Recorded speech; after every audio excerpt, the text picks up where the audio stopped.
একটা আমার কাছে আছে এবিবি কোম্পানির REF 615 রিলে। এটা 8 কল ওভার কারেন্ট প্রোটেকশনের জন্য ইউজ করা হয় 11 কেভি ফিডারে।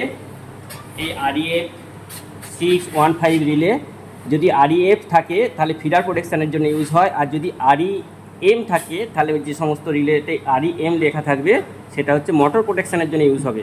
তো এটা REF আছে, ফিডার প্রোটেকশনের জন্য ইউজ করা হয়। তো এই REF রিলেটাকে আমি আজকে রিপ্লেস করে দেখাবো কিভাবে REF রিলে একটা ফিডারে রিপ্লেস করতে হয়। এখানেতে একটা হ্যান্ডেল থাকে।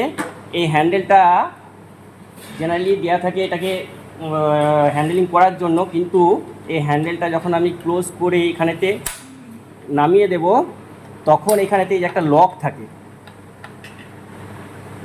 এই লক যখন আমি ফিডারের মধ্যে স্লটের মধ্যে রিলেটাকে দিয়ে দেব তখন এইটা স্লটে আটকাবে, আর এই হ্যান্ডেলটাকে আমি যদি নামিয়ে দিই তাহলে এই লকটা লক হয়ে যাবে। তখন আর কোনো মতেই ফিডার থেকে আমি এই রিলেটাকে প্যানেল থেকে আউট করতে পারবো না। এরপরে দেখি কিভাবে এই প্যানেল থেকে একটা ফিডার প্যানেল থেকে REF রিলেটাকে রিপ্লেস করা যায়। যে রিলেটা আছে সেটাকে আমি ওপেন করব। প্রথমে একটা রিলে লাগানো আছে, এটাকে আমি ওপেন করে দেখাচ্ছি।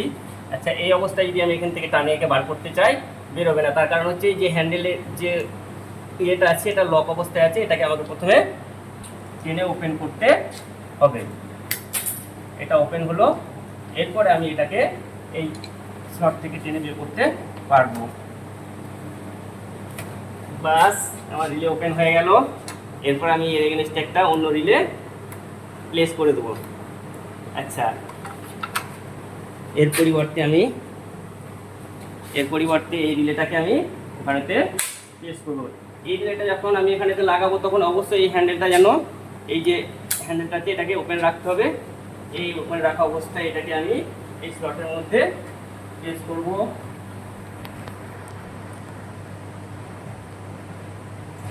এটাকে শুধু পুশ করে ভিতরে ঢুকিয়ে দেওয়া, দিয়ে এই হ্যান্ডেলটাকে আমার নিচেতে নামিয়ে দেওয়া। বাস, এরপরে রিলে ডিসপ্লে আমার চলে আসবে। এখানে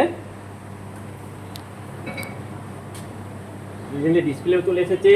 একটু ওয়েট করতে হবে টোটাল সিস্টেম আপডেট হওয়ার জন্য। সিস্টেম আপডেট হলে আমার রিলে কমপ্লিটলি ওয়ার্কিং কন্ডিশনে এসে যাবে। এখানে রিলে কমপ্লিটলি ওয়ার্কিং কন্ডিশনে এসে গেছে, রেডি হয়ে গেছে। Thank you. Relay change complete. যদি ভিডিওটি ভালো লাগে একটা লাইক এবং একটা সাবস্ক্রাইব অবশ্যই আশা করি।